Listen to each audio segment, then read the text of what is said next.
किसी जंगल में चार चोर रहते थे। वे चारों मिलकर चोरी करते और जो भी सामान उनके हाथ लगता उसे आपस में बराबर बराबर बांट लेते थे। वैसे तो वे चारों एक दूसरे के प्रति प्रेम प्रकट करते थे, किंतु मन ही मन एक दूसरे से ईर्ष्या करते थे।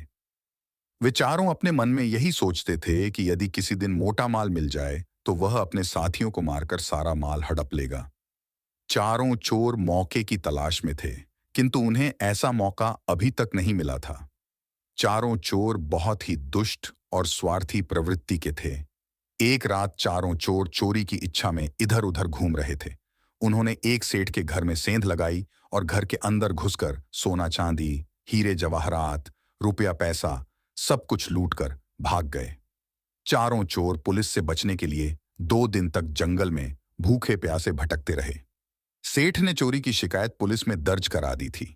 सेठ की पुलिस विभाग में भी अच्छी जान पहचान थी। चोरों को पकड़ने के लिए शहर के चप्पे चप्पे पर पुलिस फैली हुई थी। जंगल से निकलना चोरों के लिए खतरे से खाली नहीं था। चोरों की इच्छा थी कि अभी वे कुछ दिन जंगल में छिपे रहें। धीरे धीरे चोरों के पास खाने पीने का सामान समाप्त हो गया। कुछ दिन तक तो उन्होंने भूख बर्दाश्त की, लेकिन जब भूख बर्दाश्त करना असंभव हो गया तो उन्होंने शहर से खाना मंगवाने का निश्चय कर लिया। आपस में सलाह करके 2 चोर शहर चले गए ताकि वहां की स्थिति का पता लगा सकें और अपने साथियों के लिए भोजन भी ले आए।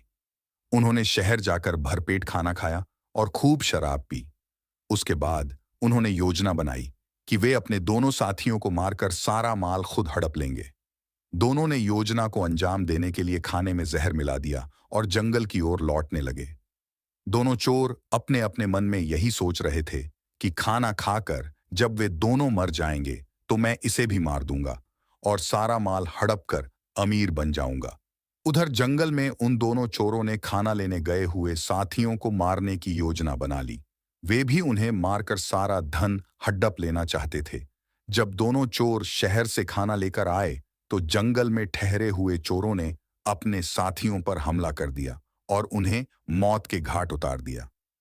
अपने साथियों की हत्या करके वे दोनों चोर आराम से खाना खाने बैठ गए। खाने में पहले से जहर मिला होने के कारण वे दोनों भी तड़प तड़प कर मर गए।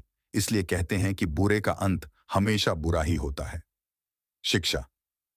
इस कहानी से हमें यह शिक्षा मिलती है कि मनुष्य को बुरे काम नहीं करने चाहिए, क्योंकि बुरे का अंत बुरा ही होता है।